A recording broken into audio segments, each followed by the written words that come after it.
Terpujilah Tuhan, sebab hari ini Ia memberikan kesempatan bagi saudara dan saya ada dalam persekutuan pendengar renungan Oasis Fajar yang berbahagia. Rabu 18 Juni 2025. Saudara-saudaraku, marilah kita berdoa.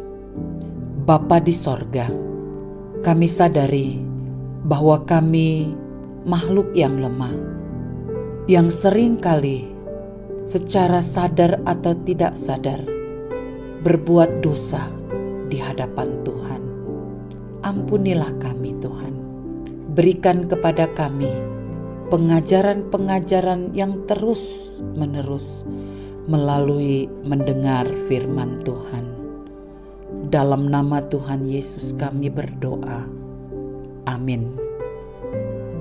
Para pendengar renungan Oasis Fajar, pembacaan Alkitab kita terdapat dalam Ratapan 4 ayat 13 hingga 15. Hal itu terjadi oleh sebab dosa nabi-nabinya dan kedurjanaan imam-imamnya, yang di tengah-tengahnya mencurahkan darah orang yang tidak bersalah. Mereka terhuyung-huyung seperti orang buta di jalan-jalan, cemar oleh darah, sehingga orang tak dapat menyentuh pakaian mereka. Singkir, najis, kata orang kepada mereka. Singkir, singkir, jangan sentuh. Lalu mereka lari dan mengembara. Maka berkatalah bangsa-bangsa, mereka tak boleh tinggal lebih lama di sini. Pendengar renungan Oasis Fajar, judul kita ini, Akibat Dosa Pemimpin. Ayat penekanan pada ayat 13, hal itu terjadi oleh sebab dosa nabi-nabinya dan kedurjanaan imam-imamnya, yang di tengah-tengahnya mencurahkan darah orang yang tidak bersalah.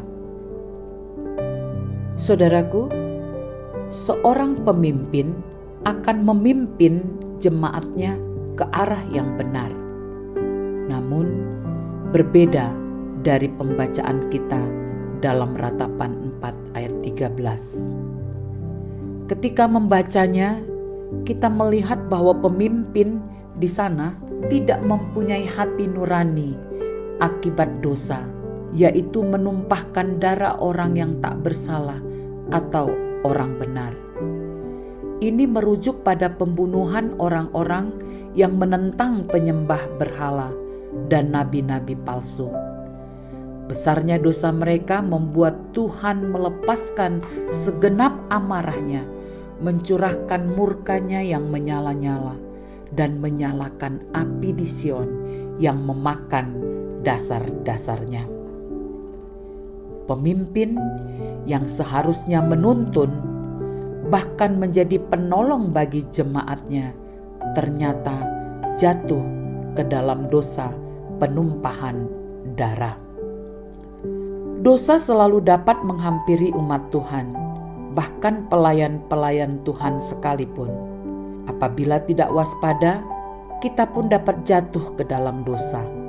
Lalu, bagaimana agar kita mewaspadai dosa? Kita akan belajar hal-hal penting, yaitu pengenalan akan Tuhan. Seorang yang mengenal Tuhan adalah seorang yang takut akan Tuhan.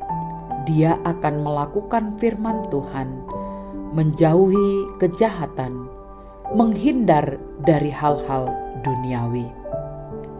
Sebagai orang Kristen, kita adalah orang-orang yang telah diselamatkan.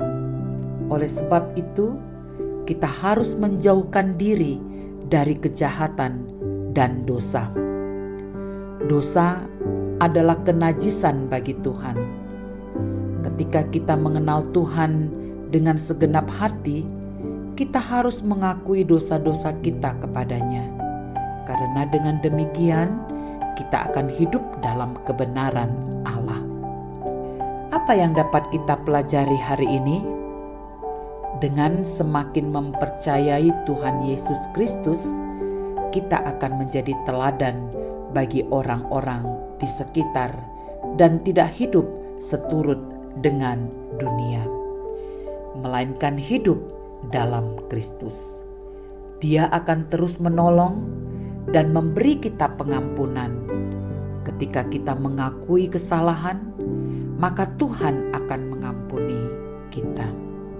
Penegasannya, jika kita mengaku dosa kita, maka Ia adalah setia dan adil, sehingga Ia akan mengampuni segala dosa kita dan menyucikan kita dari segala kejahatan. 1 Yohanes 1 ayat 9. Saudara-saudaraku, mari berdoa. Tuhan Yesus, kami mengakui bahwa kami adalah orang-orang berdosa dan tidak layak di hadapan-Mu. Namun Kristus telah melayakkan kami melalui pengorbanan-Mu di kayu salib. Terima kasih Tuhan.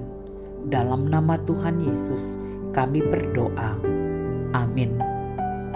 Para pendengar Renungan Oasis Fajar, demikianlah renungan kita hari ini.